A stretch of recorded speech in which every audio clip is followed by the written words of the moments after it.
ku ne xam ne ne yàlla daa bind te yemalewul am na ñu matal am ñu matlewul waaye ba mottali amee ba léegi kenn sonnatul buur kattan di produit 100% naturel sans effet secondaire ñu defare ko li nga xamante ni moo di petit cola bisaab ak jinjeer ñoo ngi jàppale leen ci seen wàllu kattan ak seen wàllu wërgu yaram bu nekk jarna fi nguur ak keng ba ci kikirikiij waaye bii mooy seen buur di buur kattan ballonnement moo ci mën constipation faiblesse sexuelle diabète sinusite éjaculation précoce di joxe appétit sexuel teg ci itam day raxas sa biir ba mu set wecc wooteel gaaw ci 77 413 59 24 77 413 59 24 xar yëpp xar lañ waaye laadum da ciy gën te bu ñu nee góor ngóoraa tax. ñoo ngi leen di nuyu di rafetlu ànd bi ngeen di ànd ak Sunugal 24 ñu am mbégte tey si plateau invité de la rédaction di ci dalal Cheikh Oumar Sy moom nekkoon na fi député nekk tamit ku nekk ci ak société civile bi du ku ñu ràññeeku ñu fas yéene waxtaanee ak moom lépp lu aji ci actualité bi ak mairie bu Golf Sud bi nga xam ne soxal na ko Cheikh Oumar ma bàyyi la nga nuyu ak ñuy suivre. merci beaucoup Moustapha maa ngi nuyu waa Sunugal 24 bi nga xam ne tey ñu ngi ñuy suivre ci plateforme réseaux sociaux yëpp surtout ci internet bi ak ci site bi. di nuyu waa Sénégal yëpp di ñaan yàlla waxtaan bi ñu fiy tàmbali mu amal ñu njëriñ amal njëriñ askan bi surtout tamit di ñaanal yàlla ñi nga xam ne tey ñu ngi waajal dem Touba di ziyaari ji ci màggalu Touba bi yàlla na leen yóbbu ci jàmm indiwaat leen ci jàmm ñu tamit fas yéene respecté lii xalifa sëñ Muntaxa wax ci màllum Covid bi nañu jël matuwaay yëpp pour nga xam ne ñu jàmm màggal bi lépp jaar ci yoon yàlla indi fa xéwal yi nga xam ne dina indi jàmm ci Sénégal. amiin Cheikh Oumar waxtaan bi dañ koy doore ak actualité bi gis nañ ni mu lëmbee dëkk bi di coowal ñaari député yooyu ni ki démb gis nañ fi communiqué boo xam ne ministre de la justice moo ko def di xamle ne laataal sax mbirum Bougazelli bi. parce que ministre de la justice si loolu la wax mu ne Bougazelli ba léegi mbir mi ngi en instruction. donc yoonam daal nekku ci jamono ji parce que du dañ koo bàyyi rek mu demee noonu d'abord bi nga jàngee communiqué bi ak coow li mu jur vidéo bi génnaat ban lecture nga ci am. waaw mais loolu xam nga bu ko waxee tamit dafay indi beneen day ubbi yeneen brèche. parce que bu newee ne moom Bougazelli ni ñu ko bàyyee nii ne mu ngi ci instruction ba léegi ne ñu ngi def kon nañu bàyyi kilifa ak Simon. ñu ñibbi seen kër ñu bàyyi leen liberté provisoire ba ñu def instruction bi xam nga moo tax ñu ne justice warul amul ñaari vitesse. bu nekkee da nga kii dañ ko jàpp ko ci anam yoo xam ne dañ ko fekk ak ay faux billets ba ñu tëj ko ñu xëy ñu bàyyi ko ci mbedd bi après coow am ñu gis vidéo bi ak preuve yi ñu yore woon ñu tourné ne Sénégalais non ne ministre justice bi bàyyi na ko mu ngi continuer instruction am kon ña ci des. dañ leen appliquer les mêmes règles parce que mënul am ñi am règle bi bénéficier ko parce que ñu ngi ak pouvoir bi ñële du ñu am les mêmes règles parce que nekkuñu ak pouvoir kon ñi nga xam ne par exemple ñëpp xam nañ ne tey ne ki mel ni Simon dafa feebar am na fi AVC donc condition la yoo xam ne wérul mais kon moom moo gënoon a yelloo moom tamit ñu bàyyi ko liberté provisoire moom mu dem ñibbi këram ñu continuer instruction bi deuxièmement mooy est-ce que vidéo bi bu génnul woon est-ce que moom dina ci àdduwaat wax ci lu mel noonu c'est une question à se poser. dañ koy jaaree classé ko. mën nañ ko jaaree classé ko noonu donc vidéo bi dafa yëkkatiwaat ay yeneen éléments yoo xam ne sénégalais yi ils se poser question maintenant man lenn rek laa ciy ñaawlu mooy vidéo bi ni ñu ko publier parce que vraiment données personnelles la te ña ko publier dañoo bokk ci ñi nga xam ne tey ñoom ñoo def enquête bi. téye Bougazelli ñu ne na pièce à conviction la comme naka lay léegi li ñu ciy jaaxal tamit naka lay pièce à conviction yi muy bu ñoom kilifa ñoom Simon ak ñoom Bougazelli se retrouve dans la République. parce que tey boo amee preuve yooyu yow mën nga rek ci biir enquête bi wane ne ñoom am nga preuve yoo leen téye wane ko mais dem ba def ko sur la place publique lan lañ ci wundu ak lan lay indi comme problème ci li nga xam ne tey mooy suñu sécurité bopp. naam jàpp nañ ko ça fait 8 mois ñu xaar après ba événement am ba ñu gisee vidéo ñoom Kilifeu ak Simon nañu soog a gis ne vidéo Bougazelli est-ce que léegi tamit loolu jarul ñu koy waxtaanee pour ñu mën a sécuriser li nga xam ne tey parce que am na loi bu ci nekk ba pare. mooy ñu gën ko renforcer. ok mais wax nga ko léegi ci vidéo bi dañ ne gendarmerie mi ngi def enquête. gendarme bi ñu ci tudd sax ñu ngi koy déglu ak beneen ndaw si nga xamante ne mi ngi woon ci oto bi am nga njort ci enquête boobu aboutir. bon ñun dañuy wéy di ne suñu gendarmerie ak suñu police dañ koy mës a respecté parce que bu nekkee dans un état de droit da ngay respecté institution yi fi nekk mais ñaawteef bu amee tamit ci institution yooyu dañ ko war a non seulement enquête mais sanctionner personnes yooyu parce que dañ ko filmer à son insu xamul woon sax ñu ngi koy filmer donc loolu lu graaw la lu tax ñu génnee ko ak naka la ñu fexe ba pièce à conviction bi li ma wax sànq mooy mu retrouver dans la place publique il faut que gendarmerie bi leeral ko parce que ça veut dire que aujourd'hui n'importe qui peut être filmé bu la gendarmerie di jàppe rek filmer et puis sax bu ñu arrêté nit ñi léegi ñu arrêté di leen di filmer parce que tamit dans l'exercice de leur pouvoir jàpp nañu nit jarul ñu koy filmer mën nañ ko daan lu ñu koy daan mais filmer ko bëgg ko wane ci réseaux sociaux yi bëgg ko wane fu ne ba ñëpp xàmmee ko mu nekk beneen tolof-tolof am na ñoo xam ne benn yoon la ñuy def erreur seen vie mais comme filmer lañ leen génne nañu ñu yàq seen i aduna mais bu ñu leen ñàkkoon a filmer wax ak ñoom ñu daan leen li ñu leen daan ñu retourner waat seen société ci biir société bi alors mën nañu continuer seen vie normale en ayant conscience qu'ils ont commis une erreur qu'ils ne veulent plus recommencer dans la vie. vidéo yi ba tey ñoom Simon ak Kilifeu affaire vidéo moo leen daaneel ñoom aussi mais boo xoolee ba ci biir ñoom seen bos dafa mel ni délit bi ci am dañ koy fàtte parce que ki ko génnee daf na benn délit boo xamante ne suñu code pénal moo koy aaye mi article 363 bis mais loolu dafa mel ni kenn du ci wax dañuy wax ci ñële vidéo yi ndax commission bi ñu dëkk données personnelles ñi ngi def seen liggéey na mu waree. waaw mais commission bi ci boppam actuellement dafa war a taxaw def ci enquête parce que loolu lañ ko dénk tey aujourd'hui naka la ñu fexe ba vidéo parce que ay données personnelles on les a xam nga tey par exemple aux États-Unis am na yoo xam ne bon man dañ may reproché moom États-Unis souvent parce que moom laa xam foofu laa dëkkoon mais yenn pièces à conviction yi dootul am valeur bu nekkee témoin bi wala ki nga koy accuser moom gisu ko woon par exemple tey ñoom Simon xamuñu woon sax ne ñu ngi leen di filmer donc loolu seen vie privée ak waa ji ni mu ko defee bu nekkoon na bu ko waxoon instant bii ne tey maa ngi lay filmer pour jël preuve pour suba xam nga ne Simon du ko def xam nga ne Kilifeu du ko def donc yooyu tamit daan yooyu ak commission bi war na xoolaat exactement est-ce que tey loolu jaar na yoon ñu mën leen condamner à partir d'une pièce à conviction boo xam ne ñoom ci seen bopp xamuñu woon ne dañ leen doon filmer loolu c'est grave donc yooyu tamit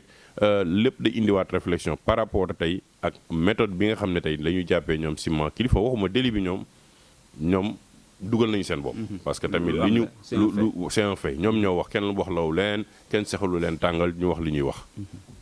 loolu c'est avéré parce que boo xoolee vidéo bi du kenn ku ñu forcer pour nga wax dara yaa xool sa bopp mais délit bi li ci am beneen délit bi mooy filmer bi ñu leen filmer à leur insu parce que bu taxawoon ne leen comme dama leen di jox xaalis mais dama leen di filmer pour preuve ëllëg suba duñ ko def loolu tamit il faut que commission bi taxaw ci génn àddu ci cas yi muy ñetti cas yëpp pour xam exactement lan la ci commission bi nar a taxawee xewteef la léegi di wax ni mu lay filmer wala mu lay déglu alors avons-nous une société malade am na ñenn ñu question boobu la ñuy poser ndax manque de confiance yi moo toll fenn fi waaw mais manque de confiance la phénomène de société ñàkk wóolante ñàkk tamit bëgg a yàq nit parce que yenn saa yi man mën naa toog di waxtaan ak yow ñu waxtaan ma tudd monsieur Top man la waaw mais man xam nga mosuma d'accord ak sa DG mais waxtaan la yow nga jël sa téléphone nga may enregistré nga yónnee ko nga ne ko déglul li Cheikh Omar yo xam nga loolu jaxase nga nit yëfu naa fekk la parce que mënoon na yem suñu diggante rek ñuy waxtaan nga ne ma bon non mais Cheikh Omar xam nga monsieur Top li yooyu tamit dafa dem ba phénomène boo xam ne yow moo tax ñuy moytu di yónnee ay audio ay voix audio di wax ci nit wala affaire yi parce que da ngay jël wax dara ci audio bi ñu yónnee ko nit ki mën nañ ko dagg sax interpréter ko ne leen pour jaxase leen da ngay gis ñuy dugg ci ay bureau loolu la ñuy def dañuy ñëw ci bureau yi di la waxtaan nga yaakaar ñuy waxtaan ak yow nekk te ñu ngi lay enregistré dem yóbbu ko ci nit ne ko déggal diw li muy wax ci yow gis nañ ko ay cas yoo xam ne tey aujourd'hui il faut ñu xoolaat ñun suñuy doxale parce que am na loo xam ne jullit du ko def parce que lii ñuy def nii ak jëw ñoo yem te jëw lan la ci yàlla wax ci diine l'islam dafa mel ni yaa ngi lekk sa yàpp morom te donc ñun fu mu ne ni ñu ngi lekkante ci ay affaires yoo xam ne yu ñàkk fayda la pour jaxase ay nit yàq ay der publier yoo xam ne yenn saa yi da ngay gis ay publication yoo xam ne tu te demandes à quelle fin amul benn njëriñ filmer nit ki publier ko wax ci nit ki lu ñaaw le réseaux sociaux tamit am nañ ci part de responsabilité ñàkk site internet man yenn saa yi sax damay ne est-ce que du ñàkk liggéey ak ñàkk lu ñu def moo tax parce que boo amee loo tal looy defar looy kii doo tal di yàq deru nit da ngay tal looy produire looy tabaxe mais yow yaa ngi xëy di jéem a seet yow tey Moustapha lan ngay fexe ba yàq deram nekk ci moom ci kaw rajo yi di ko ngawti alors que li ngay perte ci énergie waroon nga ko mën a def ci production boo xam ne mooy jëriñ réew mi la énergie bi nga jël pour yàq nit war nga même jël la même énergie ak lu ko ëpp pour defar te loolu nag le Sénégalais yi war a xoolaat seen bopp ne xam ne lii moom dafa mujjee nekk comme benn sida suñu biir quoi. parce que di filmer ay nii di wax lu ñaaw di yónnee ay audio man dama koy considérer comme sida parce que dafa nekk feebar ci yow boo xam ne. jàngoro ju bon la war nga ko xeex pour mu bañ la yàq. ok dañuy des ci dossier Y'en a marre bi am na ñu bëri ñu agité thèse complot ndax lecture boobu nga ci am. bon xam nga nag complot moom man damay prudent chaque fois parce que bu ñu xoolee séquences yi. bu ñu xoolee ñii dañu ne ay montage la lii dañuy wax ay kii bon mais bu ñu xoolee séquences yi ak wax yu ñu fa wax am na loo xam ne kenn sexalal leen ko bu nekkoon tey da nga dugg ci oto. Thierno bëgg la forcer nga def dara nga wax non ngeen nekk ci conversation bu mu mujjee la convaincre ci nga def lu ne mu mën nañ ne complot mais ca ni mu ñu ngi ko gisee bokk ba tey. peut-être que am na loo xam ne Thierno xaw ma parce que tamit bugguma tooñ. Thierno bañ ko jàppee mën na ne man mën naa leen indil diw ak diw ak diw boo leen xoolee sama vidéo am na lii ak lii ak lii peut-être que moom prémédité na ko pour suba mu am fu muy jaar ak ñoom est-ce que comprendre nga prémédité na ko pour suba mu am fu muy jaar ak ñoom buñ ko bëggul fay xaalisam mu jaay leen état bi wala mu jël vidéo yi jaay ko état bi comme preuve mu ngi ni comme moom saay-saay la. dañuy def trafic visa ñu def day trafic visa ñii nga xam ne dañuy yuuxu ci biti di défendre parce que man tamit naw naa leen respecté naa leen parce que am na fu ma jaar ak Y'en a marre depuis 2012 muy Simon muy Kilifeu muy Thiat muy Fou Malade muy kii nu mu tuddati Aliou Sané je les respecte parce que xam naa am nañu ay jaar-jaar ci combat. D'accord peut-être que du combat yëpp la ñu ànd parce que man tamit am naa samay conviction propre par rapport à certains combats mais ñu taxawloon seen dëkk la taxaw di combattre pour li leen tax a jóg ci wàllum Y'en a marre maintenant thèse complot bi ça s'agite partout maintenant il faut ñu prouver ko il faut que ñi nga xam ne tey dañ leen diineel ne lii ñu ne lii complot la woon parce que tamit bañ koy ni éléments yi di génnee ak même la première sortie di Kilifeu nu muy waxee moom weddiwul ne lii am na weddiw ko mais dafa ne moom xamul woon ne ñu ngi koy filmer te amoon na leneen lu mu séqaloon ak Thierno du lii moo am donc moom c'est-à-dire que moom ci boppam weddiwul ne mu ngi doon defar dara wala am na lu mu séqaloon ak Thierno donc lan lañ fa séqoon loolu la justice mais bu nekkee justice bi tëddeewul jaaxaanaay ku nekk mën na xëy na la complot la parce que justice moo war a wane ne damay traité Kilifeu ak Simon noonu laay traité tey Bougazelli ak keneen amul pouvoir amul opposition amul ministre de la justice sénégalais yëpp ñoo yem amul bu ñu la jàppee tey ñu ne bu nekkee pouvoir la ñu la c'est le temps de la justice bu nekkee opposition la ñu leen dañ léegi ñu war leen yóbbu prison non justice warul doxee noonu justice dafa war a impartial par rapport à tout le monde nga xam ne nag sénégalais yi dinañ bu kenn xëyee di ne complot de déet yow complot wuñ la de lii yaa ko def. mais thèse complot bi ñëw est-ce que dafa wane ne suñu justice confiance bi moo des ba tey parce que dañoo njort ñoom boo leen déggee seen i argument ñu wax loxo état dugg ci suuf gën a noot ñi nga xam ne ñoom lañ jàpp. waaw mais xam nga tey position Y'en a marre bu ñuy naxante suñu boobu. position Y'en a marre ak combat bi Y'en a marre di bu ne état bi du leen may dara. arrangé wul état. non état bi du leen may dara. ils ont montré leur position leur posture. ak le refus par rapport à un certain nombre de choses yi nga xam ne tey considéré ñu aussi bien dans les ressources naturelles dans la bonne gouvernance dans tout ay combats yi démocratie liberté d'expression ne lii ñun ànduñu ci di ci combat mais buñ ci combat yooyu ba egg benn degré qu'ils s'attendent aussi à ce que de l'autre côté les gens vont essayer de les avoir moo tax ñu waroon xaw a prudent ci seen i démarche loolu moom c'est naturel boo may xeex man tamit dinaa wuti ay jekkoo du ma la baal loolu mooy problème bi est-ce que complot la du complot bon loolu nag maintenant il faut que ñoom ñi nga xam ne wax nañ ne complot la ñu war a mën a prouver ne complot la mais man li ma ci gën a soxal mooy justice bi moom dafa war a tëddee jaaxanaay lépp lu ñu war a mën a teg ci daan ci kaw ay ñoom Simon Kilifeu war nañ ko teg ci daan ci ñi nga xam ne ñooy biyaay ñooy honorable Mamour Sall mooy Bougazelli image yu Y'en a marre dans tout ça buñ ci génnee est-ce que dina ci génn ban bët lañ koy xoolee après naka lañ war a def. c'est pas facile xam nga tey bu nekkee sa yëre bu rafet bi tey am na ci eau de javel bu ci takk mu weex nan ngay def. du yomb lijjanti. après mën nga dem sax nga jéem ko xaw ma nuñ ko waxee nga jéem ko xool naka nga koy ñëwaatee wala dagg parti boobu. Donc ils sont dans une position très difficile. xam nga Y'en a marre ba ñuy wax seen wax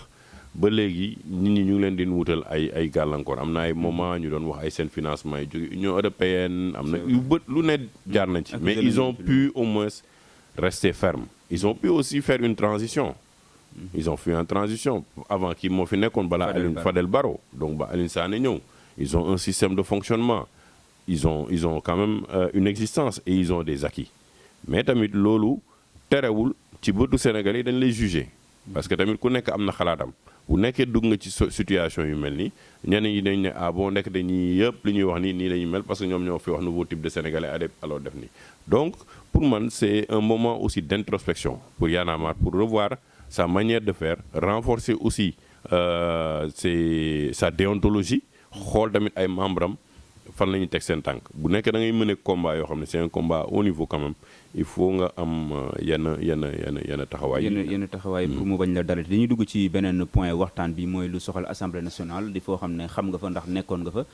ñu gis ñaari député yoo xam ne dañ leen a tudd lu jëm ci ay passeport diplomatique yoo xam ne dañ ko doon def di Mamadou Sall ak Boubacar Biaye démb ki nga xam ne moo di président assemblée nationale def na benn communiqué di xam ne moom bis bu ko ministre de la justice bindee du hésiter enclencher li nga xam ne mooy procédure bi ñuy lever immunité parlementaire am yéexaay bi mooy question bi nit ñi di poser lan moo waral est-ce que yéexaay am na ci d'abord. mais yéexaay am na ci. parce que dama koy fàttaliku ci émission yi ma passé yëpp wax naa ko. Khalifa Sall bañ ko soxlee la procédure a été déclenchée rapidement Ousmane Sonko ba kaam ba ñu agité kaam.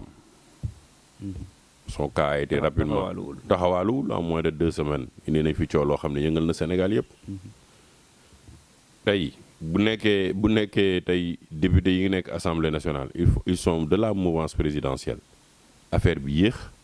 dafa fekk ne assemblée nationale bëggul mu gaaw wala justice bi boog bëggul mu gaaw parce que affaire passeport diplomatique bi xam naa ne peut-être ne bu jógee foofu du yem ci Mamadou Sall du ñëm ci Biaye peut-être ñu ngi hésité naka la ñuy ubbee brèche boobu parce que boo ko xasee ba ubbi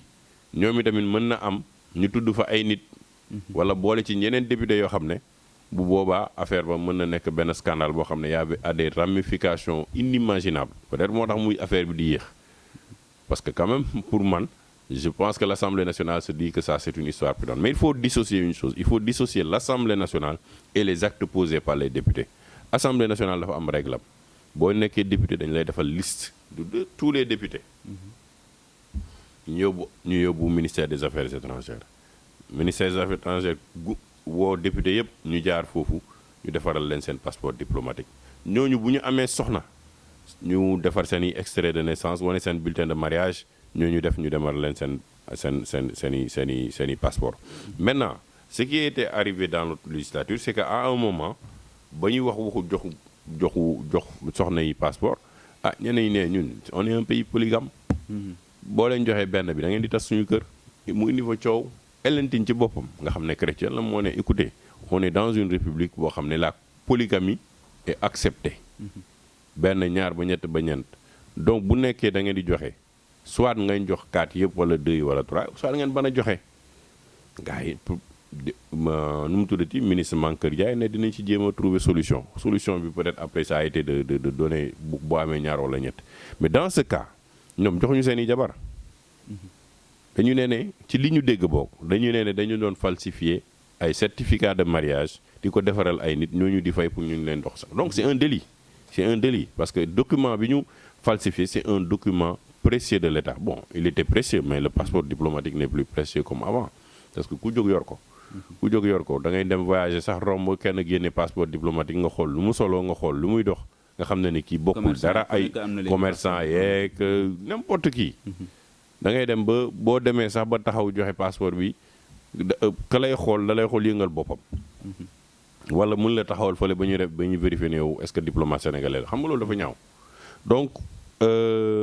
bu ñu xoolee procédure bi yéex na parce que tey assemblée nationale mënoon na convenir mënoon na convier benn kii extraordinaire. session extraordinaire mais ñoom nee nañu tey Moustapha Niasse moo ko wax nee na ne le président Moustapha Niasse que ci loxo justice la nekk que maître Malick Sall la ñuy xaar procureur mu mais saisir yéexaale leen Malick Sall parce que moom moo leen war a saisir affaire Ousmane Sonko gis nañ ni moo ko saisiroon. waaw mais li ci gën a garaaw sax mooy Khalifa Sall dañ nekkoon amoo immunité ñu dem ba ci biir ne ko am nga immunité dañ ko doog a lever. parce que bu ñu koy lever boobu mi ngi prison. mu ngi prison waaw loolu laa moom looy gën a yéeme ci biir mi donc est-ce que Malick Sall il essaie de protéger les députés Biaye et Mamadou Sall il faut voir parce que Biaye pour le cas de Biaye il est vice-président à l'Assemblée nationale, il est vice-président de commission, il est président du conseil départemental. Ba pare boole ci il représente l'Assemblée nationale dans certaines instances des entreprises nationales de l'État. kon xam nga kooku taxawaayam tuutiwul. donc loolu bu amee cas bu mel noonu il faut que ñu jàngat ko parce que instant yi wóor na ma ne ci 165 députés yi ñu bëri bokkuñu ci xaw ma nag allahu alam ni ñuy wax xaw ma nag mais aussi les députés de l'opposition war nañu am taxawaay parce que bu nekkee ñoom dañuy yuuxu bonne gouvernance transparence na dëkk bi jub ba ñu gis lu jubanti mu dugg seen biir ñoom assemblée nationale bopp fi ñuy toog ñoom député de l'opposition yi dañuy war a taxaw. seen taxawaay des na. seen taxawaay des est-ce que gis nga ci ñu def benn communiqué signé ko ensemble pour demander à ce que la justice saisisse l'Assemblée nationale ñu mu gën a gaawee. foog naa ne gisu ko. groupe parlementaire. gisoo benn groupe parlementaire libre kenn déggu leen ci non inscrit kenn déggu leen ci déggoo benn député bu def sorti bu wax ne lii xew assemblée nationale scandale la ci passeport diplomatique yi wala bind bataaxal adressé ko ministère des affaires étrangères ne ko il faut ñu éclairer ñu ci li nga xam ne tey mooy passeport diplomatique bi parce que pour moins que ça on a entendu les groupes parlementaires de l'opposition donc fi lii xew nii je pense que ñoom i tamit am nañ ci responsabilité pour seetal seen der parce que bu ñu ko deful tamit dañuy ne peut-être am na ñoo xam ne ñu ngi ci biir bokk nañ ci. mais image yu assemblée nationale jamono ji assemblée boo xam ne ñii xeex nañ fa dóor nañ ko daal na fii tudd nañ ci affaire faux billets bi par trafic passeport diplomatique ban lecture nga ci am yow. lecture bi mu ci am mooy en la 12e législature yéen journalistes yi yaa leen ko wax ne ngeen c'était la législature la plus nulle. ba bàyyi leen ngeen qualifié bi peut-être que c'est la plus catastrophique. waaw bii de gis nañ fa lu ne. waaw boo ci gisee lu ne nag boo demee xam nga boo gisee comprendre xam nga tremblement de terre catastrophe la. day ñëw rek jaxase affaire yi lan la ñuy def après raser waat yëpp defaraat. donc il est temps que ñun ñu raser waat tout ça xoolaat le mode d'élection des députés xoolaat le mode de scrutin xoolaat taxawaayu assemblée nationale du lépp fa bon nag. il y a de très bons textes à l'assemblée nationale lu bëri baax na mais je crois que le mode d'élection du député tey et le choix bi ñu ci war a def war nañ ko xoolaat man dama gëm ne député yi dañu war a dem ci primaire au niveau régional ñu am ay assemblée régionale nga xam ne au moins boo jëlee 10 députés par région ça te fait 14 régions ça te fait combien de députés 140. C'est le même nombre à peu près bu la neexee nga boo ci def les 15 de la diaspora ça te fait 155. mais 10 députés yooyu bu ñu jógee ci suuf ñu ne ñii waa région de Kaolack lañu ñii waa région de Saint-Louis lañu ñii waa région de Thiès lañu ñii waa région de kii ils représentent la région. ñu tabaxal leen infrastructure yi sur place yow jarul ngay jógee Saint-Louis ñëw Dakar mais lu muy def mooy aujourd'hui chaque région avec ses députés le gouverneur les maires ils vont travailler sur le budget régional boo ko dajalee yow di nga am un budget national mais li ñu am ni c'est pas un budget national. Ah bon? Non, on n'a pas un budget national. On a l'administration au niveau central qui fait un budget qu'ils appellent le budget national. Mais on n'a pas une base bu nga xam ne moom mooy étudier ces problématiques gu boppam. Une administration locale remonter l'information à l'administration sociale pour ne ko lii mooy besoin aux région de Saint-Louis lii mooy besoin région de Kaolack lii mooy besoin pour ñu mën a ne donc lii yëpp bu ñu ko boolee bu ñu ko xaymaa lii mooy budget national bi ñu soxla pour Sénégal. Maintenant dans la mise en œuvre ñu xool naka la ñuy joxe région bu nekk lan la soxlagum par rapport à ses priorités mais les prérogatives régaliennes de l'État moo koy téye ay question de sécurité question de diplomatie question de ministère de l'intérieur yenn kii santé am na yenn pàcc yoo xam ne État moom moo koy continuer di réguler. Tu prends le budget de l'Assemblée nationale chaque jour moo wax ko c'est à ce stade c'est 4000 et quelques 4500. mais aujourd'hui bu nekkee amoon nañu budget régional ku nekk ñu jotee la benn 100 milliards au début ñu ne la par rapport ak li nga proposé au moins tu as 100 milliards. ça ñu am benn liberté tamit. dinañu am benn liberté. mais yow tey Moustapha bu nekkee sa région de Kaolack la da ngay dem toog Kaolack nga ne Kaolack moom am na dotation 100 milliards ma dem xool ci yenn peut-être que mu dugal nañ ko ci ligne santé infrastructure ñu jox la yow par pourcentage année bi lan nga ci war a exécuter au niveau régional la ca des l'État central va appuyer pour compléter xam nga bu boobaa nit ñi da ngay non seulement tu fais une décentralisation des ressources une déconcentration des pouvoirs mais aussi da ngay permettre nit ñi au lieu ñu ñëwaat Dakar dañuy delluwaat seen i dëkk parce que dañuy ne am na koom-koom bu fa am. et puis député bi ci lay gën a kii sax. député bi ci lay gën a am ci lay gën a fas mais aussi tu injectes des ressources qui vont créer une valeur ajoutée bi nga xam ne da lay permettre nga am recette parce que après boo ko defee député bu nekk 10 députés la ñoom peut-être ñu tabax kër il faut ñu am oto il faut que ñu am chauffeur donc tu crées au niveau local les besoins de fonctionnement yi nga xam ne député bi buñ ko xoolee au niveau de concentration fii ci Dakar rek lay yem mais même si au niveau départemental tu dis je donne parce que 100 millions pendant 5 ans, 100 milliards pendant 5 ans dans une région, ça te fait 500 milliards. On prend ça, on met ça dans les départements, on a 45 départements, peut-être 46 avec le département de Keur Massar. Multiplié par 50 milliards, tu injectes 250 milliards par département. Même bu luubal amee ñu ne 30 milliards am na fu ñu ko luubalee di nga am 220 milliards yoo xam ne des na ci département bi. mais ak suñu député yi am tamit li nga proposé ni tamit ndax dina daal xel tamit bu ñu di trafiqué di nga bëgg a jël affaire yi delloo leen. non dama ne dañuy raser waat est-ce que ah. waaw ngay raser waat xam nga raser boobu. mooy il faut ñu toogaat. ak ni ñu leen di tabbee. ni ñu leen di xoolaat ni ñu leen di tabbee parce que boobu mooy indi kenn dootul wax ne man député Cheikh Oumar Sy la wala député Macky Sall la dañuy ne man député région tel la ñoo ma fal lii moo tax ñu fiy ñëw. liste nationale du problème. moom laa lay wax liste nationale mooy problème parce que liste nationale muy parti au pouvoir muy parti à l'opposition c'est le leader qui choisit. bu ñu nax suñu bopp dañuy souvent dañuy tiiñal président de la République mais la ñuy wax président de la République mu nekk dans l'opposition parce que c'est les leaders des partis politiques qui choisissent qui ñi di dem Assemblée nationale c'est pas Guédiawaye qui a choisi Cheikh Omar c'est pas Guédiawaye qui a choisi Bougazeli c'est des gens qui sont dans les partis politiques ñu ñëw après ñu ne Cheikh Omar mooy représenté Guédiawaye Bougazeli mooy représenté yooyu tamit il faut ñu gën a mën a permettre population bi à la base xam ñi ñuy tabb ñan la jarul muy dem campagne au niveau national la muy campagne mooy au niveau du département au niveau de la ville de Guédiawaye rek lay campagne ñëpp xam ko ne comme bëgg na nekk suñu député wax na fi lii ñun dinañ ko tabb mais loolu tamit ça demande aussi une éducation au niveau des populations pour ñoom tamit ñu participer ci changement boobu sinon da ngay am ay députés yu dem rek ne la man député diw laa. réforme yooyu kan moo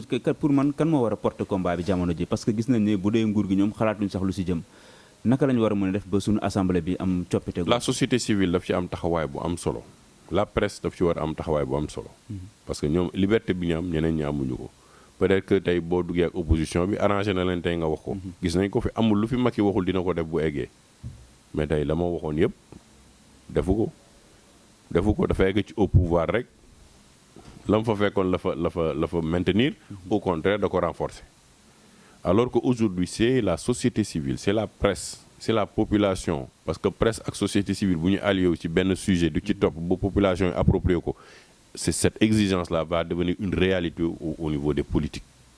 mais tant que la société civile amul taxawaay boobu tant que ñoom tamit taxawuñu dëgër pour affaire boobu changer méthode boobu changer population bi day manquer intermédiaire entre ñoom ak politique yi te la presse et la société civile ñoom ñooy intermédiaires yi nga xam ne tey war nañu appuyer ba fexe ba li nga xam ne changement yi am mu war a politique yi que ce soit l'opposition ou le pouvoir. mais suñu société civile bi nga wax tudd léegi nii est-ce que doole gi xaw la ñàkk ak lii fi dal Y'en a marre li ñu gis jamono ji passé nga gis ñoo xamante ne dañu doon gis ñu ay doyen ay icônes ci société civile bi daanaka def benn retrait est-ce que actuellement néewul doole tamit. non xam nga Y'en a marre dafa ñëw ne nouveau type de sénégalais. Y'en a marre nee nañ ñoom duñu société civique classique. mais société civique classique boobu mu ngi am ba léegi. ñoom Alioune Tine ñu ngi fi ñoom professeur Babacar ñu ngi fi ñoom Mounirou Cissé ñu ngi fi peut-être que doole bi ngay wax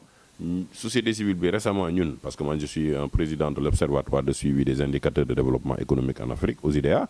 def nañ fi benn webinaire ci loolu. mais dañu gis ne taxawaayu société civile dafa des lu bëri parce que on a aussi une plateforme qui s'appelle plateforme Jàmmi Réew mi qui a joué un rôle important pendant les événements du 3 au 5 mars fii fi xewoon mais dañu jàngat ne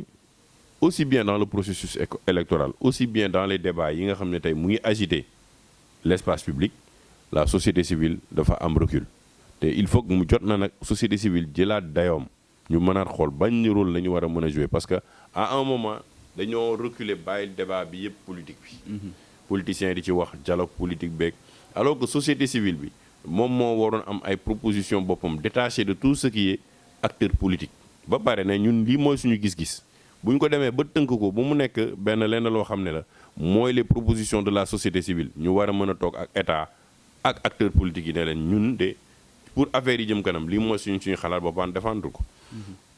mais loolu tamit ni nga ko waxee taxawaay bi dafa des. taxawaay bi des na ñu dugg ci beneen point waxtaan bi mooy élection locale yi. président Macky Sall de dëggal na ne léegi moom dàq dootu ci amati. parce que am nañu si ko doon laam-laamee fan yii ñu génn ñu ne élection yi dinañ ko dàq loolu xam naa assurance boo xam ne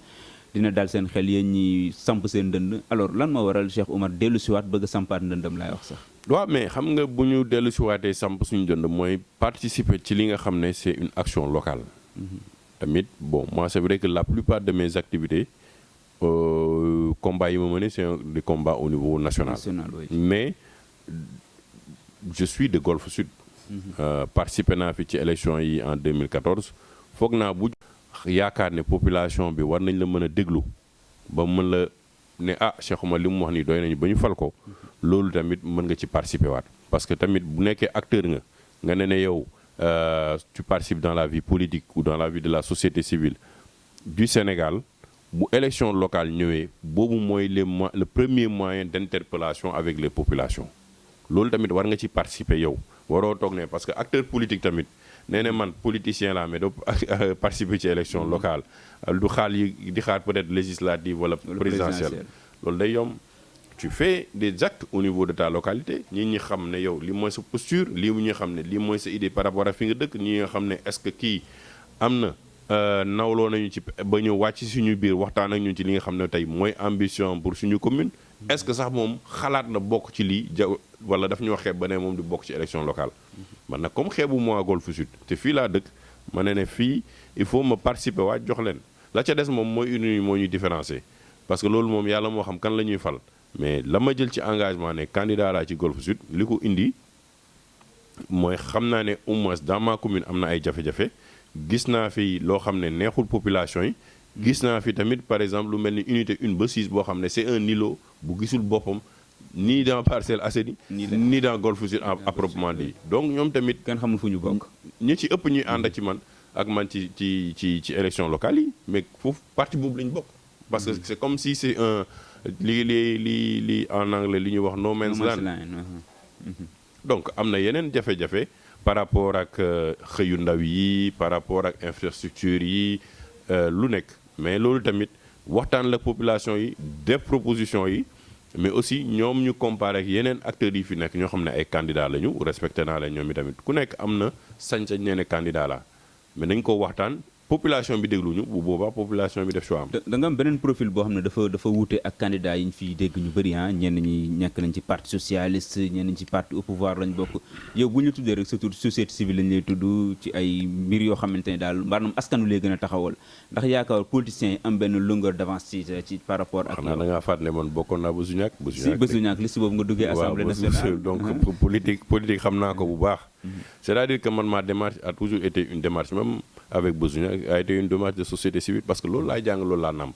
te loolu moo ma jox résultat parce que bu ñu fàttee ba ñu eggee assemblée nationale même li ma nekkul bokkuma bureau nekkuma président de commission ou vice-président j'étais toujours député simple mais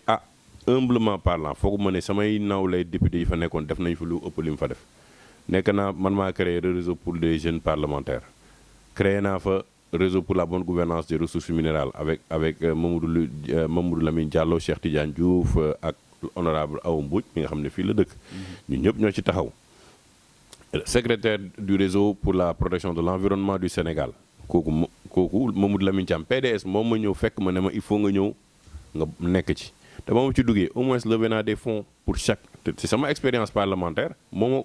société civile moo ma ko may j'ai levé presque $200,000 avec Mamadou Lamine Diallo pour suñu réseau bonne gouvernance code minier bi ci la participé ñu defaraat ko pétrole ak gaz tey coow li ci am yëpp maa ngi ci liggéey ci la taxaw réseau bi man levé naa ci presque €400,000 bàyyi ko foofu sama ginnaaw donc ku am capacité yooyu def ko ci assemblée nationale ba may génne ñas félicité na ma ci liggéey bi mu fa def te bokkuma pourtant ci benn bokk yaakaar war naa yaakaar ne bu ma ñëwee suma commune war naa def lu ëpp loolu. parce que tamit l'acte 3 de la décentralisation même si j'ai voté contre ak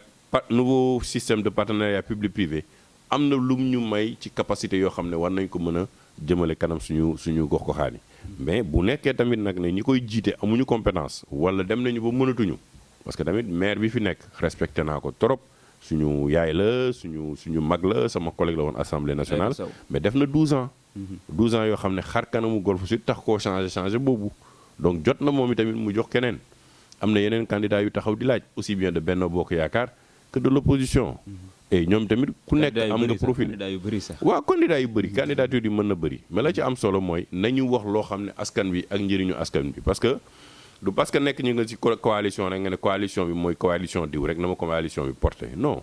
population bi war na dépasser loolu war na dépasser di wax tamit ne kii daf fi def social kii dafa yóbbu sam papa màkk kii dafa yóbbu sam bàjjen fii kii yooyu développé wul commune parce que depuis 1960 def nañ ko ña fiy def social def nañ social est-ce que changé na xarkanu commune du loolu mooy impacté c'est des projets c'est une structuration dans le court moyen et long terme c'est une vision loolu tamit ay objectifs la yoo xam ne da nga koy fixer mais da nga koy mettre en œuvre da ngay am portefeuille relationnel au niveau international fa nga xam ne buntu yooyu fëgg di nga mën a lever peut-être jusqu'à 1 milliard pour ta commune tey boo xoolee Golf c'est une population boo xam ne c'est plus de 150 000 habitants yow boo tapee Golf Sud fii lan ngay gis doo gis dara amoo sax page boo xam ne institutionnel bu lay fournir les informations ci Golf Sud donc mënoo développer commune te amoo des données économiques socio-économiques fiables yooyu présentées à des partenaires au niveau international bu ñu la newee tey par exemple ñaata école nga am ci biir Golf Sud man awma temps di ko rechercher damay taper sama téléphone ma ne Golf Sud je dois avoir toutes les informations sur le nombre sur l'économie de Golf Sud naka la tëddee sur la population ban tranche d'âge la ndax jigéen ñi ñoo fopp ndax jeunes yi ndax lii la handicapés yi ñaata lañ fi zone économique bi naka lay doxee sport culture lan moo fi am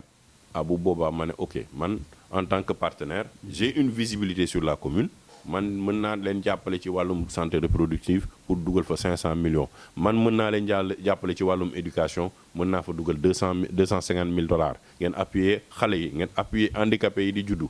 man mën naa fa dugal $1 million pour li nga xam ne mooy reboisement bi ak cadre de vie bi ak pavage bi sur une période de X partenaires yi loolu lañu bëgg gis mais bu nekkee amoo ko lan ngay jaay tu peux pas faire du marketing du territorial avec zéro tu peux pas faire du marketing territorial parce que jox nga ay GIE ay 1,5 million ku nekk ak ASC 1 million ku nekk nga yaakaar ne loolu mooy développer commune non il faut que les idées se mettent sur la table population yi xam na est-ce que kii am na une suite dans les idées xam na fan la jëm ak suñu commune ba pare nag bul xeeb kenn ci commune bi parce que na nga amee xam-xam wala na nga yaakaare ne yow Cheikh Oumar am na loo xam am na ñeneen ñu ne ci commune yi ñoo xam ne mën lañ la jàppale ba nga xam ne yow li nga yaakaar mën na doubler wu par 10 wala 20 donc il faut valoriser ces personnes-là c'est des personnes de troisième âge qui ont été des directeurs de société qui ont été des directeurs de structure qui ont une expérience dans l'éducation dans la santé même bu ñu nekkul ci mairie bi bu ñu gisee ne mairie bi xar kanamam pour liggéey la ñoom seen bopp ñoo ñëwoon toog ne la ñun de xalaat nañu boo defee nii ak boo fëggee buntu bi dinañu am lii. dina am changement mais ban liste ngay demee. pour l'instant ñu ngi ci liste Yewwi Askan bi di waxtaan ngeen bokk. mais waxtaan bi sotteegul parce que candidature yi tamit non waxuma bokkuguma dama ne waxtaan bi sotteegul parce que xam nga Yewwi il faut nga dem nga signer man nag dama am benn liberté boo xam ne ci charte bi mais boo neewee Yewwi Askan bi ba pare ma dugg ci charte nga yeew ma dafay compliqué parce que man boo may yeew ma ci li ma mën a xam donc man jotaguma ba tey charte bi bokk naa nag ñoo xam ne ay bés yu ñàkk ñu ñëpp signé nañu et je travaille aussi au niveau local ak ñu bëri bu ñu demee ba déggoo parce que nit ñi tamit dañuy déggoo ci niveau local parce que la élection locale ça se règle pas au niveau supérieur ça se règle au niveau local. nit ñi dañ koy fàtte yaakaar ne affaire coalition. non du affaire coalition la affaire localité la nit ñi dañu war a bàyyi localité bi moo ñooy jéem a régler problème am parce que li ngay ragal mooy lan ñu jéem ko régler au niveau local ñu parachuter fi ñoo xam ne askan bi àndul ak ñoom. wala askan bi bu ñu xoolee ñu ne finalement profil bi bàyyi fi ñii moo gën parce que bu ñu jàpp ne rek wax nañu coalition diw la wala coalition moo tax man ba may commencé te dara xewagul maa ngi waxtaan ak Taxawu Sénégal vraiment di leen sant di leen gërëm parce que ñoom au moins dañu ne prix ñu ne ñun profilu Cheikh Oumar Sy intéressé nañu bés du ñàkk la même chose ak ñeneen boo demee ba ci biir am na ñu am ambition. Que ce soit Ibrahima Diop du PUR que ce soit Pastef c'est tout à fait normal. Pastef tamit am nañ moom laa la wax loolu c'est tout à fait normal léegi mën nañu toog waxtaan ñu xool dégager ban mooy meilleur profil bi pour ñu mën a ànd. tamit bu ñuy demee ba cappaandaw ga mu compliqué tamit di nga ko gis ku nekk jël sa responsabilité. xam ni ngay demalee sa bopp wala xam ni ngay fexe ba la nga jël comme engagement ba ne man candidat la na nga ko remplir. même bu nekkee benn voix ngay am te yow jël nga sa fit ne man candidat la te ba nga koy waxoo ko ci benn manière da nga ko ne jubale ko ci candidat la ci pour commune de Golf Sud demal nga wax ak askan bi. bu ñu lay jugé bu ñu lay sanctionné nga remplir sa mission nga demaat toog sa kër bu mu nekk omnibulé boo xam ne da nga war a ne non man damay yàqal diw wala du ma yàqal diw parce que jàppale ne wala jàppaluñu da ngay teg lépp ci kaw leneen loo xam ne lan la programme. parce que tamit ne coalition te waxoo programme. Ça revient à zéro. lan mooy seen baromètre pour tànn candidat yi ci lan la war a sukkandiku. bon jusqu'à présent baromètre yi dégagé guñ ko. man bokk gisaguma baromètre boo xam ne ñu koy am na waxtaan buy am pour jéem a dégager mais gisaguma tey feuille bu génn gum bu jógee ci benn coalition benn laa waxuma Yewwi Askan Wi toutes les coalitions bu ne nii la candidat yi war a mel. lii la ñu war a remplir comme critère donc bu amul tànneefoo bi ngay wax ci député yi. même difficulté yi ngay am ci mairie dina am ñu ci baax dina am ñu ci yoo xam ne amuñu compétence dina am ñoo xam ne c'est la première fois ñu fonctionner ci mairie. 5 ans plus tard dañ leen dàq. donc il faut des critères moo tax man je suis tout le temps prudent avant may engager sama bopp ji tax il faut ma lire il faut ma xam li ñu bëgg a wax bu ma demee tënk sama bopp ba pare après je me retrouve encerclé dans une situation boo xam ne. mais temps baa ngi dem Cheikh Oumar parce que tamit ñoom ñi ngi teg seen ay comités électoraux yow jamono ji ba léegi yaa ngi xool signé go. est-ce que mais xam nga boo amee expérience politique tuuti. yow tamit dafa am looy denc di xaar. da ngay waxtaan da ngay daas fanaan da ngay daas fanaanal da ngay toog di xaar nga toog waxtaan ak ñoom ànd ak ñoom ci li nga xam ne ñu ngi ciy ànd. waxtaan naa ci waxtaan naa ci ak Khalifa waxtaan naa ci ak ñeneen. bu antuwul déggu bu antuwul je prends mes responsabilités parce que dama taxaw nee Cheikh Oumar Sy candidat la te loolu dinaa ko remplir man du ma dellu ginnaaw de. candidat la du ma ko remplir bu heure bi jotee ba ma xam ne lii mënta sotti man dinaa wax fan laay jaar bu boobaa dinaa continuer mais man je suis sur le terrain maa ngi wax ak askan bi maa ngi wax ak jeunes yi maa ngi wax ak groupement féminin xam nañu kuy Cheikh Oumar Sy. bu ñu la nee woon xamuñu ko woon sax dinañ dégg ñu ne la Cheikh Oumar mi jaar na fi jaar na fële. man du ma campagne 4-4 de. sama tànk ak xale yi lay àndal di dugg ci gox porte à porte maa ngi koy def chaque jour maa ngi ci di ci dox bu boobaa ñu dem ba ci élection yi. xeebu ma kenn du ma yàqal kenn te nangu naa waxtaan ak ñëpp te ku ma gis mu gën ma profil tamit naa rangé wu sa ginnaaw. mais dama bëgg. bu ñu koy def coalition bi ne lii mooy critères yi parce que dañu am expérience bi en 2017 ba ñuy dem législative ñu nekk ci coalition. leader yi ba ñuy waxtaan ci kaw ba ñu yaakaar ne tënk nañu dara. ba ñu joxe ñu ñuy def ci bés yu ñàkk. ba pare ñu ëlbati carte gi def leneen donc gis nga ànd dañuy nawlante. dañuy respecter je comprends la position de Thierno Bocoum. j'ai vu beaucoup de critiques yu dal ci kawam man ba may ne candidat la te waxuma candidat la ci telle bannière ou telle bannière dama ne candidat la pour Golf Sud dafa ma woo ne ma Cheikh Oumar war nga xaar ba coalition bu mag bi taxaw ba pare. waroon nga xaar pour déclarer sa candidature ma ne ko Thierno dañoo am expérience fu ñu jaar. et l'histoire m'a donné raison tey moom moo dal ci kaw Yewwi Askan Wi man daluma ci kaw. parce que moom moo doon xaar yow da nga jëloon devant. man dama jël devant jël sama responsable ne ko Thierno man dama ne candidat la pour dem ci askan bi wax ak moom par rapport ak li ma xalaat xaw ma ndax dinaa gagné wala du ma gagné xaw ma ban liste moo may porté mais am naa sañ-sañ dem jusqu'au bout de ma logique. effectivement mais du ma xaar nit ñi décider ne ndax dinaa nekk candidat. parce que bu boobaa respecté wu ma waa commune Golf Sud dafa mel ni damay xaar ñu parachuté ma mais dama ne man je suis candidat waa Golf Sud yëpp dégg na Cheikh Oumar Sy mii candidat la des na ñu xam kan mooy Cheikh Oumar Sy des na ñu xam programme am ma wàcc waxtaan ak seen ñoom mais je peux pas attendre que des gens décident à ma place de ma destinée. loolu laa wax je ne vais pas le faire. maintenant ces gens-là je les respecte pour que ñu mën a toog waxtaan parce que y a un combat politique à mener je suis tout à fait d'accord mais le vrai combat c'est de rendre la dignité aux communes pour qu'il y ait de l'emploi pour qu'il y ait des infrastructures qui marchent, pour qu'il y ait une santé qui fonctionne, pour qu'il y ait le nécessaire en termes de cadre de vie. golf amu ko golf boo waxee golf ñu ne Malibu mais Malibu boo ñëwee plage bi mu ngi salté amul benn infrastructure sportive alors que à 17h jeunes yëpp ñu ngi wàcc boo waxee site du Technopole xoolal nu mu mel alors que mënoon nañ ko utiliser pour de l'économie verte def ci loo xam ne tey bu dimanche samedi jotee famille yi mën nañ fa wàcc dem ataaye dem naan bu ñu paree ñu nettoyer fay entrée fay dikk mu indi recette ñun wax nañu programme de fonds de inclusif pour le développement économique local et d'épargne sociale Fidèle. C'est pour accompagner les toutes petites entreprises et le secteur informel et les GIE parce que am na fu seen loxo dul egg ci en termes de moyens mais ñun ñuy wax waxu programme la ñuy wax. waxuñu ni Cheikh Oumar dafa war a nekk candidat rek nañ ko porté mu nekk ñun dañuy wax lan la ñu bëgg a def pour commune bi sottiwuñu fi tamit xaalis di ko tuur ci kaw nit ñi parce que amuñu ko. mais ci wet gi am na ñeneen ñuy sotti xaalis yaakaaroo ñooñu di sotti xaalis dem ba xaalis bi am lu mu joué ci seen campagne foo xam ne yow wax nga ko léegi du ngeen fonctionner noonu. waaw mais après les populations aussi vont subir les conséquences parce que gis nañ fi ñoo xam ne bañ fi nekkee ay direction de société tuur nañu xaalis bu dul jeex. recruter nañ fi ay xale yu dul jeex ñu fay leen ay 50 000 ñu nekk ci société yi ba waaji yooyu ñu état bi dindi ko wala Macky Sall wàccee ko ñun ñëpp ñu dàq leen. kooku mënatul def benn social. ana Siré Dia tey te moom moo nekkoon directeur de poste boo demee poste problème kese la Cheikh Kanté père autonome lan la fi recruter wul ci ay nit ay problème la Sénélec fii recrutement yi yenn journalistes yi wax ngeen ko fi tey LONASE c'est la même chose avec la LONASE koo fi dégg ñun la waa LONASE ñu ngi recruter ñu ngi def ñu ngi ñuy jàppale bés bu fi ki fi nekk LONASE tamit bu wàccee du indi loolu du benn développement bu mu indi Golf Sud au contraire da ngay jóge ci situation delluwaat ci précarité ñun on parle de durabilité di jàppale xale yi ñu jàng ñu jàppale leen ñu mët métier ñu structurer leen ñu structurer économie bi sur une longueur de 10 ans même bu fi Cheikh Oumar defee benn mandat sax ka fay ñëw ci ginnaawam dina fekk benn assise solide. liggéey nga ko lu dëgër. liggéey lu dëgër parce que xoolal tey l'iniquité bi am ci Golf Sud mooy lan mooy tey unité 1 ba 6 gisul boppam loo wax ñu ne la ñun xamuñ sax suñu maire donc moi je dis du point de vue juste administratif dañu war a régler question mairie.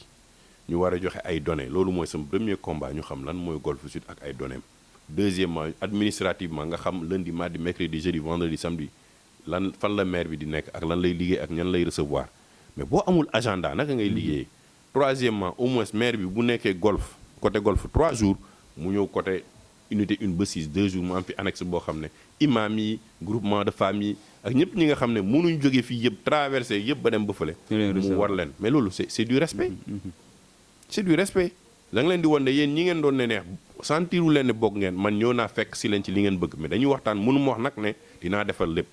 mais ci wàllum pavage dinañ ko def sur 10 ans mënu ma wax nit ki dinañ 36 quartiers mënoo ko def en 5 ans mais sur 10 ans lii mooy suñu vision pour defaraat Golf Sud unité 1 ba 6 plage Malibu dinañ ko def plage boo xam ne xale yi dootuñu dem Corniche dootuñu dem Almadies ñu au contraire ñëw fii di ñu fekk si parce que am nañ fi Balla Gaye parce que am nañ fi Desagana Diop basketteur international am nañ fi ay opportunité ak plage bi tey boo bëggee ndekki invité say xarit yow Moustapha da nga leen di invité Almadies wala ngeen invité leen Kaiserville wala feneen ñun dañu bëgg fii nga leen di invité ñuy ñëw day créer emploi day créer benn plus-value dem nañu beneen ne chaque année dañu bëgg def fii benn festival golf art et culture ñëpp génn mais de commune day dund jaaykatu gerte caaf bi jaay caaf jaaykatu dibi jaay ba suur 3 week-end boo xam ne économie bi dinañ sentir ne fii moom jax na bu boobaa tamit bu ñu nee festival de golf su ñëpp ay daw si waxuma la waa golf de mais ñi dëkk Dakar yëpp dañuy ñëw fekkee festival boobu mu dundalaat muy mbër yi muy ñëpp bokk def dara mais c'est la vie de la commune qui n'est on sent pas que la commune vit on sent que la commune a des problèmes mais on ne voit pas les solutions. dundul. Cheikh Oumar li ñu amoon ci temps jeex na gis naa ñu booy wax ci golf da nga koy wax ak. waaw mais xam nga ni ma bëggee golf noonu laa bëggee sama réew. boo tax man combat muy autoroute à péage muy littoral muy leneen du may dugg. xaaruma ci politique xaaruma ci société civile damay man sama conviction yeewu subateel ne lii combat bi combat personnel la. ba may mujj ci football bi. ba dañ ma laaj waaw li may laaj ñu may ne mais yow Cheikh man lenoo gëm-gëm la. ba ma ci pare naa ci. du ma ci saagante kenn du ma ci xuloonte kenn mais samay conviction moom ñaan naa yàlla jàppale ma ci yàlla na nekk lu jub yàlla na nekk lu jëriñ askan bi yàlla na tamit fexe ba dëkk bi jëm kanam ñu am fii li nga xam ne mooy un havre de paix parce que tamit Sénégal am na ay valeur am na ay nitu diine am na lu ñu yàlla may yoo xam ne waruñu ko seetaan mu yàqu. jërëjëf Cheikh Oumar. merci bien Moustapha et merci aussi à Sunugal 24 pour l'invitation. merci en tout cas c'est disponibilité xam naa da ngay xat trop nag chaque fois Modou yaa ngi ci entre réunion yi geneen affaire yi. waaw mais bon ci la bokk. nga xaj-xajal ñu ko si en tout cas ñun bëgg nañ ci bu baax a baax. merci beaucoup leen remercier si ñëw bi nga fi ñëw. jërëjëf di remercier ñëpp ñu doon suivre di leen jox dig daje beneen yoon incha allah ak beneen invité jaa ngeen jëf.